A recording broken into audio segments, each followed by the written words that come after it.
Wavesound Audiobooks presents an unabridged recording of Dancing with Bees by Maynard, narrated by Sonya Kerr. For my mum, you will dance forever in my heart. Prologue.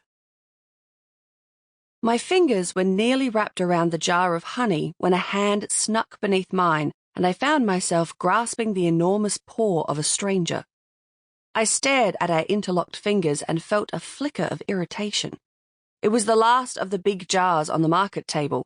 I'd had a long morning working with the Dutch donuts at the oliebollen stall, and I wanted to go home. With my honey. Sorry, I was just getting this one, I began in my most people-pleasing tone. I've promised this to the lady over here, a deep voice said simultaneously. Our hands were still touching when I looked up and made eye contact with the owner of the giant claw.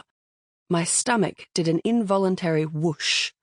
The honey stealer was a knockout. Of course he was. I should let go of the jar.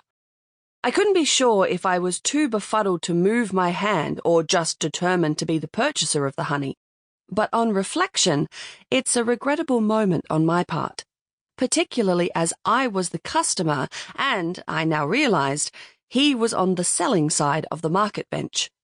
The honey stealer's eyebrow quirked and the corner of his lip twitched. I colored with indignation.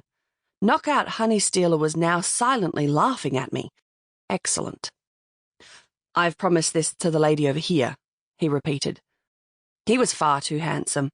Someone life probably worked out perfectly for. And he was now the target of all my resentment for perfectly worked out lives.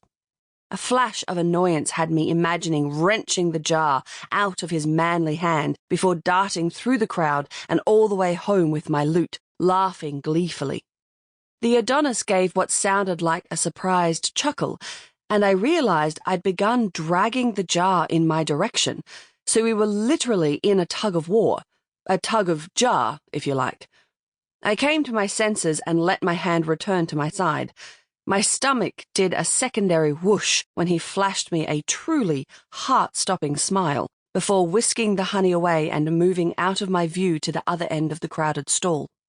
Feeling foolish, discombobulated, and defeated, I turned and let myself be swallowed by the flow of bodies moving through the busy market. Sans honey. I was at least 20 stalls on, wondering why on earth someone needed to have such piercing blue eyes and perfectly Sample complete. Ready to continue?